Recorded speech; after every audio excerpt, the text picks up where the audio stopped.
Okay, All we're right. live.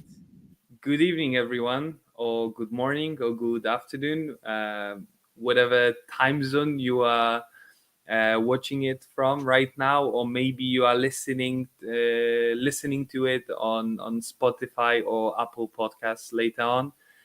Um, Today we're gonna talk about common misconceptions and false uh, beliefs about marketing, misconceptions and false beliefs that the public, but mostly entrepreneurs, hold about marketing.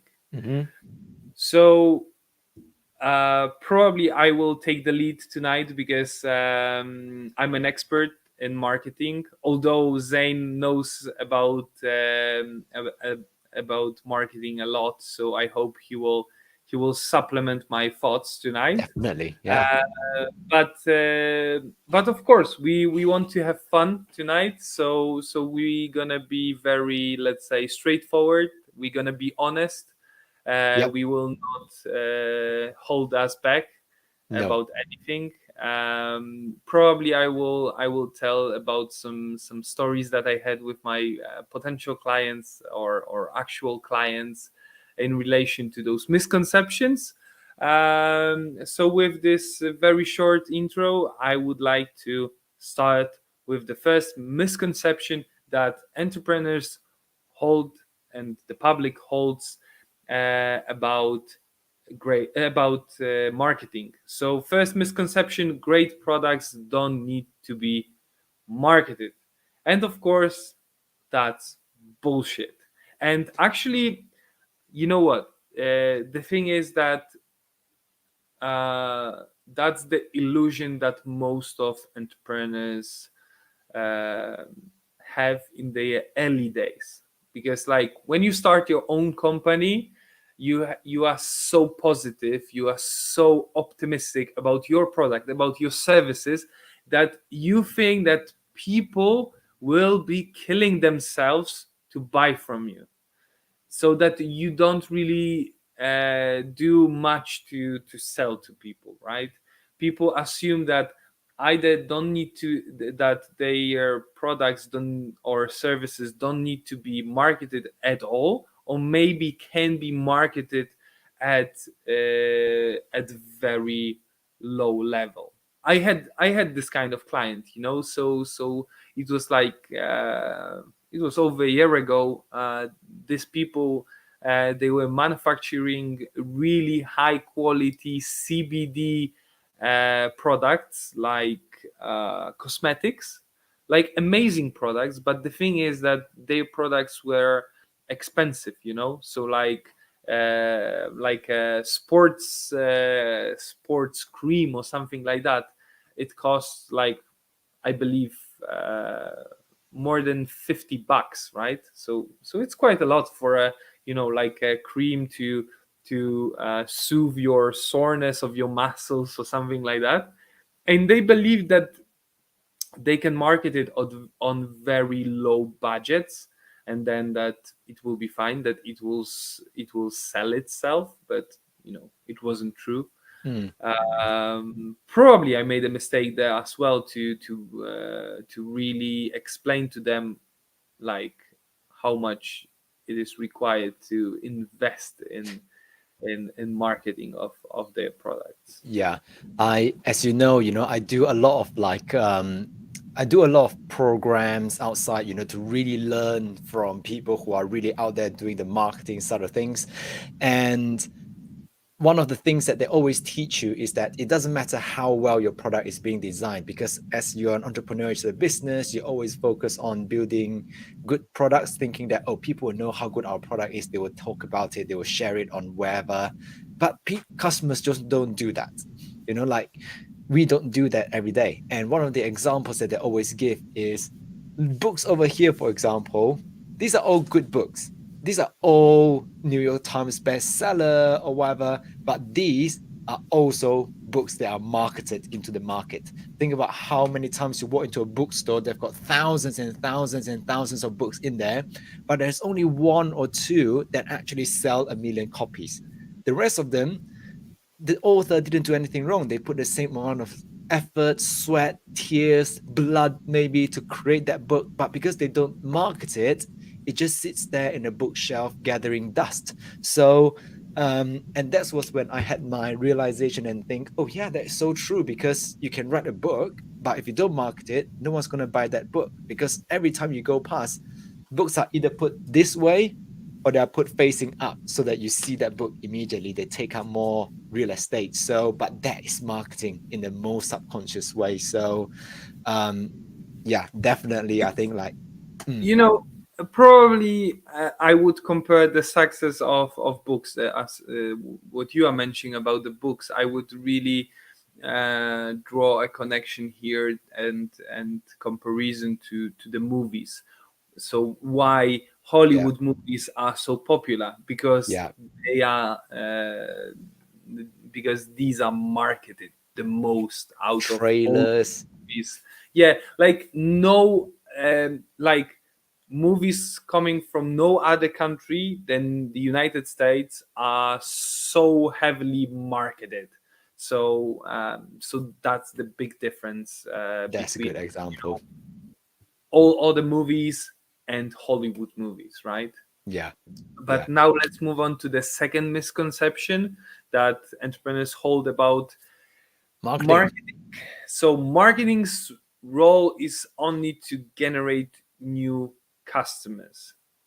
And okay, I it's easier for me to understand this misconception.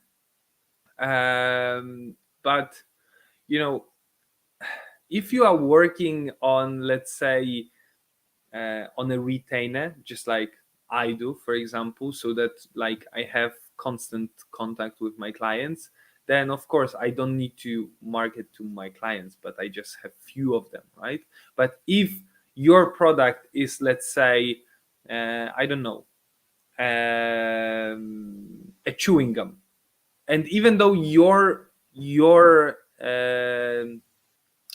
customer is most of the time buying your chewing gum, you still need to market to them to assure them that they make the right choice. Otherwise, someone else will market to them and they will start doubting whether they are making the right choice right now with choosing your chewing gum. And then during their next shopping, they will just pick the other chewing gum, and this chewing gum might taste better for them, and they will start buying the other chewing gum. But Mm. also with more complicated and, let's say, uh, long-term products like I don't know. Oh, it's breaking. Is it breaking me up? I Nope, think it was breaking me. it's good. Okay, It's good. even with more complex and long-term products like smartphones, like cars, you still need to market to your customers. You don't want your customers to switch from your Samsung to OnePlus, let's say, right? Mm. Or you don't want your, and for example, you don't want your customers to switch from driving Mercedes to BMW, right? You want to keep assuring them that they are making the right choice, that you still have what they need, right? So marketing is not only for generating new customers, it's also for uh, sustaining loyalty among your existing customers, and also enhancing advocacy among them. You Yeah, want to enhance your customers to be the advocates of your product, of your brand. completely. You basically want to extract that customer lifetime value, increase the amount that they spent with you so that when they have a need or whatever, the first thing they think of is yourself so that they were willing to invest money in you. And that's where I think you're referring to, right? And actually, this kind of relates to what we're going to jump to, which is the third misconception, which is You don't need to market to existing customers. Like you think you retain them, you got them now, and that's it. It's like completely wrong, completely wrong. You almost have to work equally hard, if not harder, to try to keep the customer. Because guess what? If you keep the customers and they keep generating income for you actually don't need so many people to keep coming through the top funnel because you can keep these customers in there. They choose to spend more with you. So the revenue channel is already in there. So yeah, like what you just said about, increasing loyalty, leveraging the advocacy so that they bring other customers over. So you top up the funnel that way. It's super important. Like I think, like even in my coaching group that I teach people about, whether it's cryptocurrency investment or whether it's the people that I coach personal development, I always emphasize or hint them on this is what would make your investment worthwhile with spending time or money with me. You have to keep reminding them that, because otherwise they get carried away. They start thinking, oh, why should I stick to you? They see better options elsewhere. And you have to show them the gap. Like, this is what you paid me for. And you just keep reminding, like, see, this is what you got paid me for. See, this is what you paid me for. See, this is what you paid me for. It's like you just have to keep banging that message on them. And the thing is that what you said about existing customers, it's the fact that it's easier to sell again to your existing customers than to sell to a completely new customer who is like a stranger to your brand. Because like, let's think from the marketing funnel perspective, right? So when it comes to complete stranger, you need to walk them through awareness stage, consideration, conversion, up to sales, right? Stage of your marketing funnel. But when it comes to your existing customers, more often you just maybe bring them back again to conversion stage or even sales stage, like immediately. Like, let's say, I don't know, you run a car rental company, right? So someone rented out from you, like, let's say 2 months ago, and you think that it's the right time to market to them again, to remind them about you again. So send them an email, because probably you have one from their previous booking at your company. Or maybe use an email or the data about them to remarket them in Google or Facebook or whatever digital marketing platform you are using, right? So this client already knows you. They probably were happy with your service, and they will be happy to be back again. Even though, even if they weren't like super happy with your service, if they were like moderately happy, let's say, people tend to choose things that they know already than to explore new things, try new things. Yeah. I'm an alien. I like to try new things, but I know that most of people are really like Stick to what loyal they, and yeah, yeah, yeah. stick to what they really know. Yeah. Exactly. Exactly. Misconception 4. Four. Good Good. marketing delivers fast results.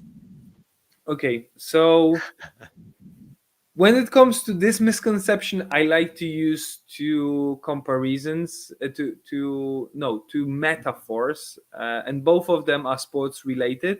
So marketing. So first metaphor is marketing, is it's not a sprint; it's a marathon. So you have to remember that with marketing, you are running a marathon, but actually there is no finish line in this marathon. But it's a hell of a long run. You don't want to just run at full speed all the time. You need to really like um, you really need to make a strategy for how you're gonna spend your energy throughout the whole race, right? The other comparison is that I like to compare it to the gym. So if you go to the gym once or for 1 week, you won't get bulky, you won't get muscled, you won't get lean. You need to go there for months, for years. Like, you need to go there for months to get to certain, like, level of physique, of fitness, right? And then to keep it, you need to keep on working out. So it's the same with marketing. To get it to certain level, you need to try really hard for few months, for few years, but then to keep it on the satisfactory level that you're gonna achieve at some point, you need to keep on working on it. There is Mm. no like, okay, our marketing is great now, that's it. No, you need to keep on working on that. Yeah. And there is no fast results. Like uh, or maybe you have a big pile of cash that you are ready to burn in the next few months, then maybe fast results will come. Mm. But still, look at startups. Loads of startups are sitting on big pile of cash, and they are spending it on on either product development or marketing, very often on marketing of their products, Yeah. and then and they end up with nothing. So that's how Yeah. it works. No fast results without hard work and time. Yeah, I think this is where people talk about marketing being as science as much as it is an art. You know, it's like good marketing doesn't give you fast results, but good marketing gives you sustainable results. I think it's a point, which is fast can be like that, and then just go die down again. And it's like, yeah, you can get fast results if you want, but the thing is, can you sustain that level of exponential growth? And the thing is, it's not. And you never see any company that's successful only do one marketing campaign and they use that forever, right? Like it's just never. They always revamp new TV ads, new social ads, new assets, new copy, new whatever, because customer appetite changes, the market changes. Customers are bored of seeing the same thing over and over again, so you have to keep on going. So I guess good marketing is about, can you deliver sustainable results rather than fast, and sustainable in itself, it's a time horizon thing. It's not short time frame. Yeah, but also we have to take into consideration the climate of the market, let's say. So for example, right now, I don't know how it is in the UK or the US, but for example, the climate of the market in Poland, it's just terrible, you know. The best example that I know of how the current war economic and political situation influence the market is tourism. People stopped booking their holiday stays because of the war. And some of the peoples wanted to cancel their bookings because of the war, because they are so afraid of the war. and and very often we think that, okay, like, we will just do good marketing and we don't care what like what's the, I don't know, like current state of Social our customers, impact. let's say.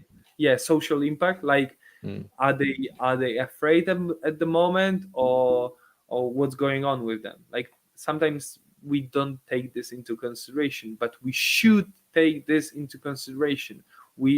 Like, the first thing in your marketing is your customer. You do it for them, and if they are not ready to buy from you, you like, no good marketing will overcome it, you know. Mm.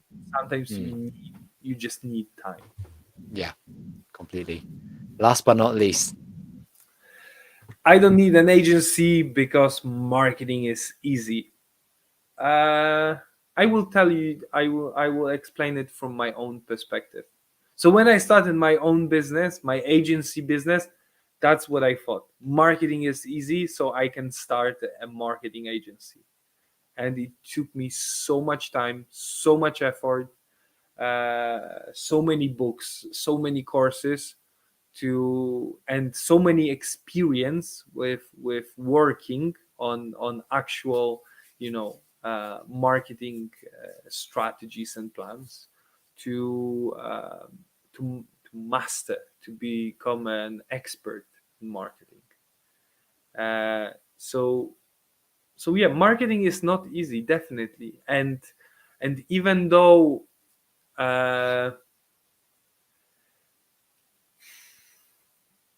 digital marketing is not easier than traditional marketing in my sense. It's more accessible, but it's not easier. It's more technical than it was with traditional forms of marketing. Uh, it's more, it's cheaper definitely, because you don't have to spend enormous amount of money on I don't know, outdoor ads or television ads, right?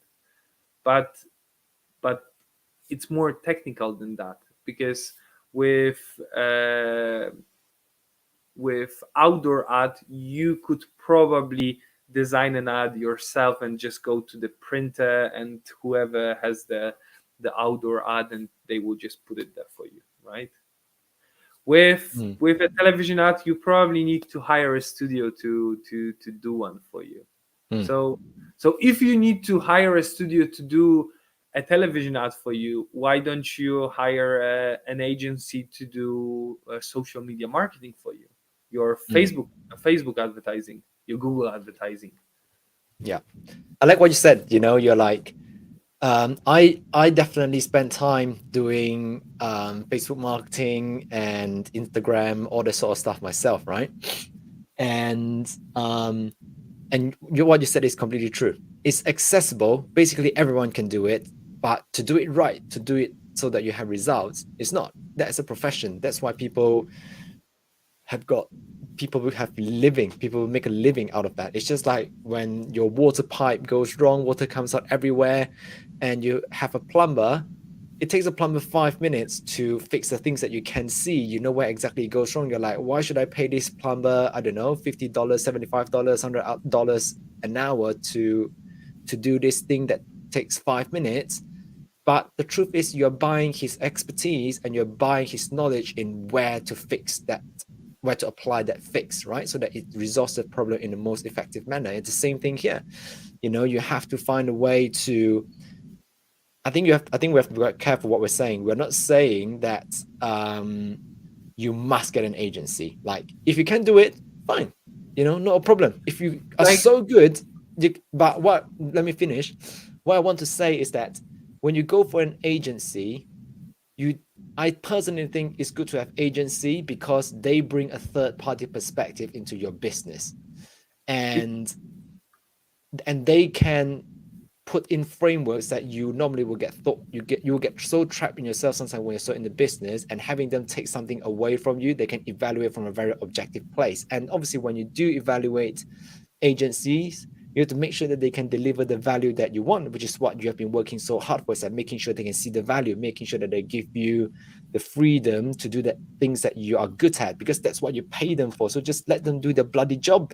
And I personally think that this should be something that everyone considers. If you think marketing is easy, you can do it all on your own, I think that's being egoistic on your business, and it doesn't help you to grow. um, I would I I also want to encourage people to view hiring an agency from economic point of view, because let's assume that that's like some business owner spends let's say, I don't know, 20 hours per month on running his or her social media marketing of his or her business, right? And for for for the for the amount of work that they do in this 20 hours, they can, let's say, hire an agency for, let's say, $1,000 per month, right? So so it means that they will be paying approximately $50 per hour to this agency, right? And so it's either a matter of gaining of having this extra 20 hours in a month, and paying 1,000 to an agency, or just spending your 20 hours on managing your social media marketing. But take into consideration the fact that probably if you spend this 20 hours on your business, on the things that you know best, like social media marketing is not the thing that you know best, but if you spend this 20 hours on the things you know best, you will probably make, let's say, $100 per hour. So with this additional 20 hours, you can make $2,000, spend 1,000 on on an agency, you are 1,000 extra, right? Even after hiring an agency. Yeah. But and you still have to remember that there are some other benefits that will be like that you will gain from working with an agency, because probably they will do better job in social media marketing than you do, so Mm. that then you will benefit more from social media marketing. Yeah, you're right. Yeah, you're right. So it's I like that economic view of it because people are like, oh, marketing agencies are just another expense. They're like so expensive. They're like, yeah, let's say you charge, I don't know, $1,000 for a 3 month service, and you're like, oh yeah, that's expensive. Like, yeah, because you're not focusing on doing the $2,000 task. You're focusing on doing the $200 task. Of course, that's expensive. But if the same service that costs 1,000, but you're actually focusing on this task that can bring in $2,000 worth of revenue, then it's not that expensive anymore. And guess what? If they charge you $1,000, they can bring in another $2,000 worth of revenue. That's $4,000. You're earning, they're bringing that extra income, and you should be focusing on what you're good at. If you're good at sales, you should focus on sales. If you're good at, I don't know, like I'm good at teaching or this, I should focus on that. Why should I focus on marketing? I should get someone else to do it. I should just focus on what I'm good at. So I think you're right. Business owners just need to think about, if you say it's expensive, the challenge is, are you actually focusing on the right task that can generate the income so that you can employ someone to take away the stuff that doesn't take up your time? Mm, that's a good way of seeing it. Yeah. Okay, so that's it for today. Very Just good. one small remark as my final thought for today. It's also actually another misconception that entrepreneurs hold about marketing. So marketing is an investment, it's not an expense. Uh-huh. Stop treating marketing as an expense and start treating it as an investment in your business. Yeah, sounds good. And as a last call to action, um, people can listen to this on Spotify or anywhere you can listen to your podcast. But if you are on LinkedIn, you'll probably see that this stream is streaming on Dan's LinkedIn. And if you want to just learn more about marketing, you are just a startup business, you know that marketing may not be your forte, just reach out and ask. There's no obligation. We always just like, we want to make sure we're the right fit for each other, and Dan is a great friend and know what he's doing. Just reach out and just ask the question. We're not going to hard sell you, like, Yeah, oh, no, that's not what we're not good at doing. Hard selling people. We're good at serving. What we're good at is serving. exactly. So just reach out. Finish hearing this, click on that link and then just send a DM. Easy peasy. Okay, cool. All right. Good night, and see you next week. See you next week.